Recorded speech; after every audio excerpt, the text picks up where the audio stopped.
നമസ്കാരം. ഇന്ത്യൻ നിർമ്മിത ഡ്രോണുകൾക്കും anti drone സംവിധാനങ്ങൾക്കും അന്തർദേശീയ തലത്തിൽ ആവശ്യക്കാർ വർദ്ധിച്ചു വരികയാണ്. പ്രധാനമായും രാജ്യത്തിന്റെ പ്രതിരോധ കരുത്ത് വർദ്ധിപ്പിക്കുന്നതിനായാണ് തദ്ദേശീയ പ്രതിരോധ സാങ്കേതിക വികസനത്തിൽ രാജ്യം ശ്രദ്ധ പതിപ്പിക്കുന്നത്. അതേസമയം അത്തരം സാങ്കേതിക സംവിധാനങ്ങളുടെ കയറ്റുമതിയിലൂടെ രാജ്യത്തിന് വൻ വരുമാനം നേടാനും ഈ രംഗം വഴി തുറക്കുകയാണ്.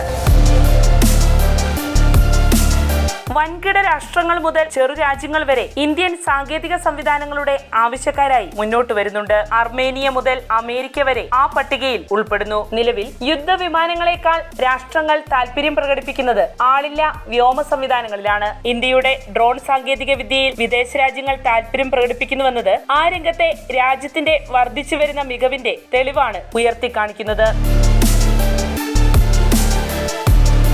പ്രൊഡക്ഷൻ ലിങ്ക്ഡ് ഇൻസെന്റീവ് അഥവാ PLI പദ്ധതി, 2021 ഡ്രോൺ നിയമങ്ങൾ പോലുള്ള പരിഷ്കരിച്ച മാർഗനിർദ്ദേശങ്ങൾ എന്നിവയിലൂടെ ഇന്ത്യൻ സർക്കാർ തദ്ദേശീയ ഡ്രോൺ നിർമ്മാണ രംഗത്തെ വളരെയധികം പ്രോത്സാഹിപ്പിക്കുന്നുണ്ട്. ഡ്രോണുകളുടെയും ഡ്രോൺ ഘടകങ്ങളുടെയും നിർമ്മാണം വർദ്ധിപ്പിക്കുന്നതിനായി പ്രത്യേകം രൂപകൽപ്പന ചെയ്ത പ്രൊഡക്ഷൻ ലിങ്ക്ഡ് ഇൻസെന്റീവ് പദ്ധതിക്കായി 57 കോടി രൂപ വകയിരുത്തി ഇത്തവണത്തെ കേന്ദ്ര ബജറ്റ് ശ്രദ്ധ നേടുകയുണ്ടായി. കഴിഞ്ഞ വർഷത്തെ 33 കോടി രൂപ വകയിരുത്തിയതിനേക്കാൾ 72% വർധനവാണ് ഇത്തവണത്തെ ബജറ്റിൽ ഉൾപ്പെടുത്തിയിരിക്കുന്നത്.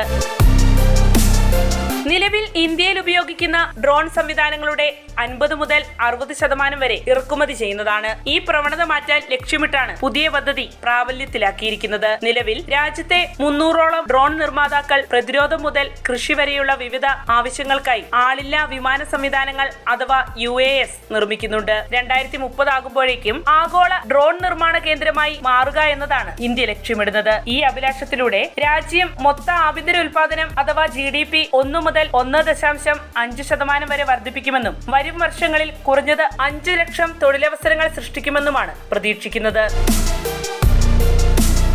അടുത്തിടെ നടന്ന എയ്റോ ഇന്ത്യ 2025 എക്സിബിഷനിൽ വിവിധ ഇന്ത്യൻ കമ്പനികൾ തങ്ങളുടെ അത്യാധുനിക ഡ്രോണുകളും ആന്റി ഡ്രോൺ സാങ്കേതിക വിദ്യകളും പ്രദർശിപ്പിക്കുകയുണ്ടായി. ഈ പ്രദർശനം മിഡിൽ ഈസ്റ്റ്, തെക്ക് കിഴക്കൻ ഏഷ്യ, ആഫ്രിക്ക എന്നിവിടങ്ങളിൽ നിന്നടക്കം വിവിധ രാജ്യങ്ങളുടെ ശ്രദ്ധ പിടിച്ചുപറ്റി. മികവുറ്റ ആളില്ലാ വ്യോമ സംവിധാനങ്ങളിലൂടെ തങ്ങളുടെ പ്രതിരോധ ശേഷി വർദ്ധിപ്പിക്കാൻ ഉദ്ദേശിക്കുന്ന രാജ്യങ്ങളാണ് അവയെല്ലാം. അതിൽ ഏറെ ശ്രദ്ധേയമായ ഒരു കമ്പനിയാണ് സെൻ ടെക്നോളജീസ്. ഈ കമ്പനി പുറത്തിറക്കിയ സെൻ ആന്റി ഡ്രോൺ സിസ്റ്റം അടുത്തിടെ അർമേനിയ തങ്ങളുടെ സേനയ്ക്കായി തിരഞ്ഞെടുക്കുകയുണ്ടായി. ഇതിലൂടെ ഈ കമ്പനിക്ക് ആഗോള ശ്രദ്ധ നേടിക്കൊടുത്തു. 2021 ഇന്ത്യൻ വ്യോമസേന സെൻ ആന്റി ഡ്രോൺ സിസ്റ്റം സ്വന്തമാക്കിയത്. ഇന്ത്യൻ സൈന്യം 2.27 ബില്യൺ രൂപ വിലമതിക്കുന്ന 20 യൂണിറ്റുകൾക്കാണ് ഓർഡർ ചെയ്തത്.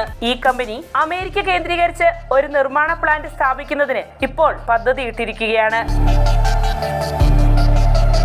നാറ്റോ വിപണിയുടെ സാധ്യത പ്രയോജനപ്പെടുത്തുക എന്ന ലക്ഷ്യത്തോടെയാണ് സെൻ ടെക്നോളജീസ് അത്തരമൊരു നീക്കം നടത്തുന്നത്. ഈ കമ്പനി അടുത്തിടെ T-72, T-90 ടാങ്കുകൾക്കുള്ള ക്രൂ ഗണ്ണറി സിമുലേറ്ററുകൾക്ക് പേറ്റന്റ് നേടിയിട്ടുണ്ട്. അതോടൊപ്പം കമ്പനിയുടെ ആന്റി ഡ്രോൺ സംവിധാനവും വികസിച്ചുകൊണ്ടിരിക്കുകയാണ്.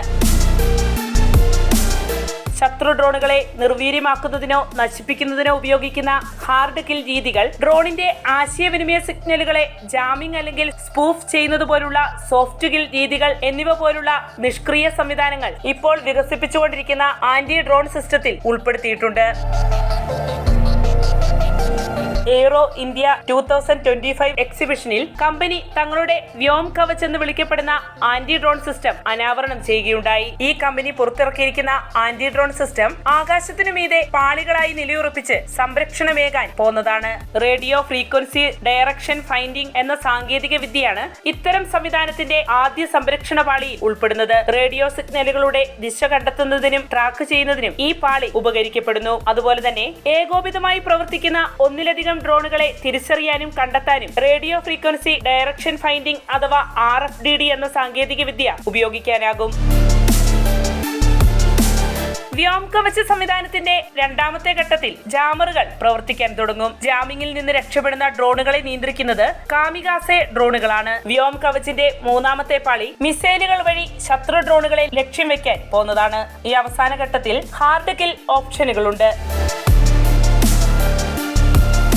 ആഫ്രിക്ക, മിഡിൽ ഈസ്റ്റ്, തെക്കുകിഴക്കൻ ഏഷ്യ എന്നിവിടങ്ങളിൽ നിന്നുള്ള രാജ്യങ്ങൾ സെൻ ടെക്നോളജീസിന്റെ ഈ ആന്റി ഡ്രോൺ സംവിധാനത്തിൽ ഇതിനോടകം താല്പര്യം പ്രകടിപ്പിച്ചു കഴിഞ്ഞു. ഇതേ തുടർന്ന് ഇറാഖുമായി ഒരു കരാർ ഉടനെ ഉണ്ടാകുമെന്ന സൂചനകളാണ് കമ്പനി പുറത്തുവിട്ടിരിക്കുന്നത്. ഇതിനു പുറമെ Zen Technologies Swedish vintage anti aircraft gun L-17 drone hunting മെഷീനാക്കി നവീകരിക്കുകയും ചെയ്തിട്ടുണ്ട്. ഈ L-70 സംയോജിത ആന്റി ഡ്രോൺ സംവിധാനത്തിലും പല രാജ്യങ്ങളും താല്പര്യം പ്രകടിപ്പിച്ചിട്ടുണ്ട്. സെൻ ടെക്നോളജീസിനെ കൂടാതെ റോക്കറ്റുകൾ, മിസൈലുകൾ, ബഹിരാകാശ ഗവേഷണം, നാവിക സംവിധാനങ്ങൾ, ഇലക്ട്രോണിക് യുദ്ധ സംവിധാനങ്ങൾ, ഡ്രോണുകൾ, ക്വാണ്ടം ആശയവിനിമയം എന്നിവയ്ക്കായുള്ള സാങ്കേതിക വിദ്യകളിൽ വൈദഗ്ധ്യം നേടിയ ഒരു കമ്പനിയാണ് പാരസ് ഡിഫൻസ്. സാങ്കേതിക മേഖലയിൽ 50 വർഷത്തെ പാരമ്പര്യമാണ് ഈ കമ്പനിക്കുള്ളത്. ഒപ്റ്റിക്സ്, ഒപ്ട്രോണിക് സിസ്റ്റങ്ങൾ, പ്രതിരോധ എഞ്ചിനീയറിംഗ്, റേഡിയോ ഫ്രീക്വൻസിയും മൈക്രോവേവും ഉൾപ്പെടുന്ന ആന്റി ഡ്രോൺ സാങ്കേതിക വിദ്യകൾ എന്നിവയുൾപ്പെടെ വിവിധ മേഖലകളിൽ ഈ കമ്പനിക്ക് അനുബന്ധ സ്ഥാപനങ്ങളുണ്ട്. ഈ കമ്പനി ഒരു ഗ്രൗണ്ട് അധിഷ്ഠിത സാറ്റലൈറ്റ് ട്രാക്കിംഗ് സിസ്റ്റവും വികസിപ്പിച്ചെടുത്തിട്ടുണ്ട്. ഇത്തരം സംവിധാനങ്ങൾ വിൽക്കുന്നതിനായി ജപ്പാനുമായും ദക്ഷിണ കൊറിയയുമായും ഇവർ ചർച്ചകളും നടത്തിവരുന്നുണ്ട്. ഇവർ ഉരുത്തിരിച്ചെടുത്തിരിക്കുന്ന ആന്റി ഡ്രോൺ സിസ്റ്റത്തിൽ സോഫ്റ്റ് ഗിൽ, ഹാർഡ് ഗിൽ ശേഷികളും ഉൾപ്പെടുന്നുണ്ട്. 3 കിലോമീറ്റർ ചുറ്റളവിലുള്ള ഡ്രോണുകളെ കണ്ടെത്തി തടയാൻ പാരസ് ഡിഫൻസിന്റെ ആന്റി ഡ്രോൺ സംവിധാനത്തിന് സാധിക്കും. ഇന്ത്യൻ സൈന്യത്തിലെ വടക്ക് കിഴക്കൻ കമാൻഡുകൾ ഈ സംവിധാനത്തിന്റെ ഫീൽഡ് പരീക്ഷണങ്ങൾ നടത്തി വരികയാണ്. ഈ കമ്പനികളെ കൂടാതെ എയ്റോ ഇന്ത്യ 2025 ഗരുഡ എയ്റോസ്പേസ് എന്ന കമ്പനി 8 പുതിയ ഡ്രോൺ സംവിധാനങ്ങൾ അനാച്ഛാദനം ചെയ്യുകയുണ്ടായി. Rocket launcher drone, land mine detection and diffusement system, logistics drone, Thales Garuda UTM, ദുരന്ത പ്രതികരണ സേനയുടെ പ്രവർത്തനങ്ങൾക്കായുള്ള അഗ്നിശമന drone, VR military drone simulator, grenade and canister dropping drone, life boy drone എന്നിവയായിരുന്നു ഈ കമ്പനി പ്രദർശനത്തിനെത്തിച്ചത്. ഈ കമ്പനിയുടെ land mine detection and diffusement സിസ്റ്റത്തിനായി Armenia താല്പര്യം പ്രകടിപ്പിച്ചിട്ടുണ്ട്. ഇത്തരം സംവിധാനങ്ങൾ ഇന്ത്യയുടെ വിവിധ സേനാ വിന്യാസങ്ങളിൽ ഉൾപ്പെടുത്തിയിട്ടുണ്ട് എന്നത് ഇത്തരം രാജ്യങ്ങൾക്ക് ആ സാങ്കേതിക സംവിധാനങ്ങളുടെ മേലുള്ള വിശ്വാസ്യത വർദ്ധിപ്പിക്കുന്നു. വിവിധ രാജ്യങ്ങൾ ഇന്ത്യയുടെ തദ്ദേശീയ സംവിധാനങ്ങളിൽ ആകർഷണീയരായി വരുന്നത് പ്രതിരോധ കയറ്റുമതി വർദ്ധിപ്പിക്കും എന്നതിനൊപ്പം മറ്റ് രാജ്യങ്ങളുമായുള്ള തന്ത്രപരമായ പങ്കാളിത്തം വർദ്ധിപ്പിക്കുന്നതിനും അത് വഴി തുറക്കും.